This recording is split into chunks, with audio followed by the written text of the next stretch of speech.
శ్రీమాత్రే నమః. వంకాయ కూర చాలా రకాలుగా చేస్తాం కదండీ! ఈరోజు మా ఇంట్లో మా వాళ్ళు ఎక్కువగా ఇష్టపడేది ఇలా చేస్తే చాలా ఇష్టం అండి. మా పిల్లలకి, మా వారికి అందరికిని. నేనెలా చేస్తాననేది ఒకసారి చూపిస్తాను. వీడియో నచ్చితే ఒక లైక్ ఇవ్వండి.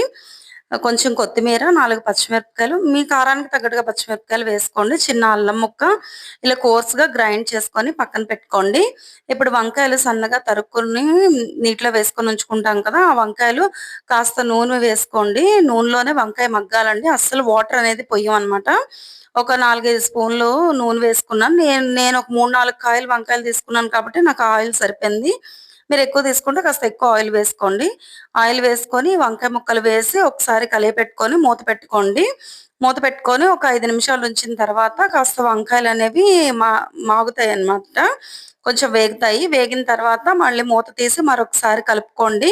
చూసారు కదా! ఇలా గోల్డెన్ కలర్‌లో ఫ్రై అయ్యాయి కదా! ఇప్పుడు ఇలా ఫ్రై అయిన వాటిలో కొంచెం ఉప్పు వేసుకొని, ఉప్పు వేసి మళ్ళీ మూత పెట్టుకోండి. ఉప్పులోంచి నీరు బయటకొస్తుంది కదా! ఆ నీరు కూడా మనకు వంకాయ కూరకి తగలకూడదనమాట. ఆ నీరంతా ఎగిరిపోవాలి. ఇప్పుడు ఇలా బాగా వేగిన వంకాయల్లోకి పచ్చిమిరపకాయ, అల్లం, కొత్తిమీర మనం పేస్ట్ ఉంటుంది కదా! ఈ పేస్ట్ వేసుకొని మూత పెట్టి మరొక 5 నిమిషాలు ఫ్రై చేయండి. చాలా చాలా బావుంటుందండి ఈ కూర. ఇది వంకాయ పచ్చికారం కూర అని పిలుస్తాం మేము. చాలా బావుంటుంది. మీరు కూడా ట్రై చేయండి. ఇలా పచ్చి కొత్తిమీర, పచ్చిమిరపకాయ ముద్ద అది వేయడం వల్ల కూరకి మంచి టేస్ట్ వస్తుంది. చాలా చాలా బావుంటుంది. ఒకసారి ట్రై చేసి ఎలా ఉన్నదన్నది నాకు కామెంట్ చేయండి. మంచి రిజల్ట్ వస్తుంది. మీ ఇంట్లో అందరి నుంచి కూడా అందరి ఓటు మీకే వస్తుంది. కూర చాలా బావుందని.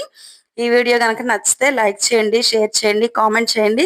మరిన్ని మంచి మంచి వీడియోస్ కోసం నా ఛానెల్‌నైతే సబ్స్క్రైబ్ చేసి పెట్టుకోండి. శ్రీమాత్రే నమః.